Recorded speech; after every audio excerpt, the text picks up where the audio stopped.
के बनाउनु भएको दिले आज? म यहाँ बिरयानी बनाउन लागेको। अब म यहाँ सामानहरू हाल्दैछु।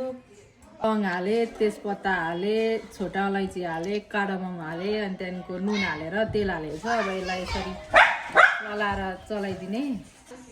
यो चाहिँ मैले चप गरेर रेडी बनाएको ओनियन हो। अब फ्राई गर्ने यसलाई।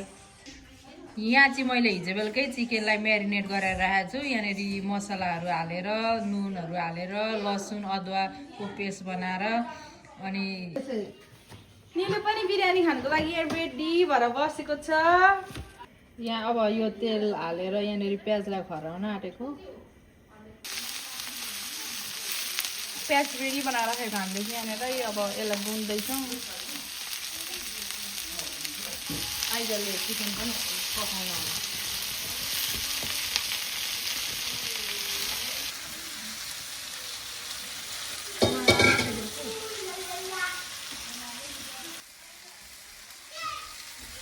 यहाँ चाहिँ हामी प्याज भुट्दैछौँ बिरयानीको लागि। हाम्रो घरमा बहिनीले मजाले भुटिरहेको छ। अब चाहिँ यहाँनिर हाम्रो पियादीले चिकन पकाउनुको लागि रेडी गर्नुभयो। त्यो रेसिपी चाहिँ अर्कै रहेछ। ऊ तेल नहालिकन अब चिकन त्यहाँनिर ड्रप गर्नुभयो। हिजै तेल हालेर म्यारिनेट गरेको हो, त्यही भएर यसरी अब यहाँनिर चिकन पकाउनु हो।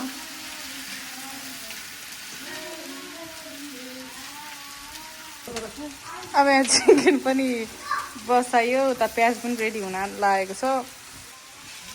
चिकन बनाउनुको लागि अब एप्रेन लगाएर रेडी यहाँनिर स्टिमेट गर्ने।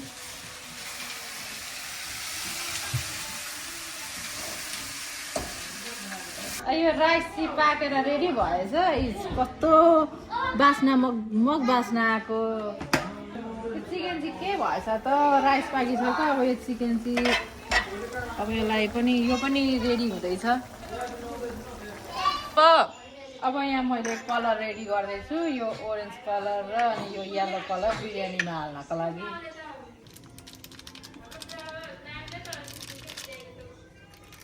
अलिकति पानी हालेर अनि कलर मिक्स गर्दैछ।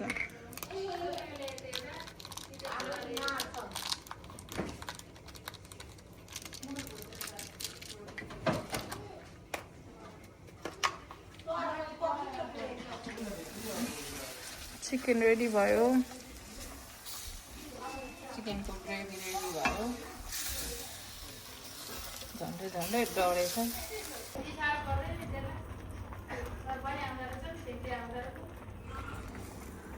अब म चाहिँ यो चिकन ग्रेभी र अनि भात पाएकोलाई म चाहिँ मोल्छु। अनि यो अहिले मैले प्याज हालेँ।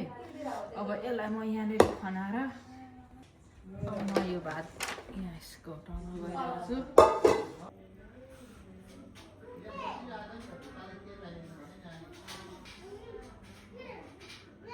कलर हाल्दैछु म। एक साइडमा ओरेन्ज कलर, अर्को साइडमा yellow colour.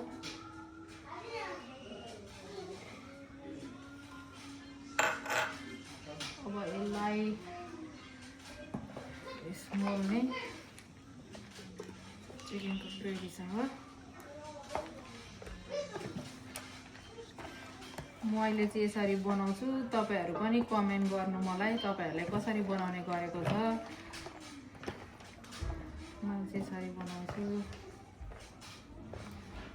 Biryani first time बनाउनेहरूलाई चाहिँ यो इजी वे हो, छिटो अनि मिठो पनि हुन्छ। मिठो भएछ बिरयानी यान? मिठो? यति धेरै खाने बिरयानी? ल